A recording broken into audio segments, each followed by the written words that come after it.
నమస్తే అండి, నా పేరు మంగతాయారు. రాజానగర్ మండలం కోరుకొండ గ్రామం. ఇక్కడ కోరుకొండలోని పార్టీ ఆఫీస్ దగ్గర జనసేన వీర మహిళలు అందరూ కలిసి ఇక్కడ సంబరాలు చేసుకుంటున్నాం.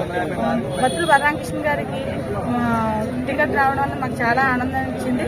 ఈయన పార్టీలోకి రాకముందే ఎన్నో సేవా కార్యక్రమాలు చేశారు. అంబులెన్స్ అవనివ్వండి, వాటర్ సర్వీసెస్ అవనివ్వండి, ఎంతో మందికి భోజనం అవనివ్వండి, కాళ్ళు లేని వారికి రిక్షాలు అవనివ్వండి, ఎన్నో సేవా కార్యక్రమాలు చేశారు. అధికారం వస్తే చేస్తామనే వాళ్ళు ఎంతో మంది ఉన్నారు. కానీ అధికారంలోకి రాకుండానే బలరామకృష్ణ గారు ఎంతో మందికి సేవలు చేశారు. ఇలాంటి నాయకులు మనకు ఉండాలి. అందుకే ఈయన ఒకసారి మనం గెలిపించుకుంటే అధికారంలో రాకుండానే ఎన్నో సేవలు చేసిన ఈయన అధికారం ఇస్తే మరి ఎన్నో సేవలు చేస్తారని భావిస్తూ ఆయన వెనకాల నడవడానికి మేము ముందుకు వచ్చాము. పవన్ కళ్యాణ్ గారు ప్రతి మహిళలకి ఒక అవకాశం ఇవ్వాలి, ప్రతి మహిళ బయటికి రావాలి అని చెప్పి ఆయన వీర మహిళలను గుర్తించారు. అదే విధంగా బత్తుల బలరామకృష్ణ గారు తన తోడబుట్టిన వాళ్ళలాగా మమ్మల్ని ఆదరిస్తున్నారు.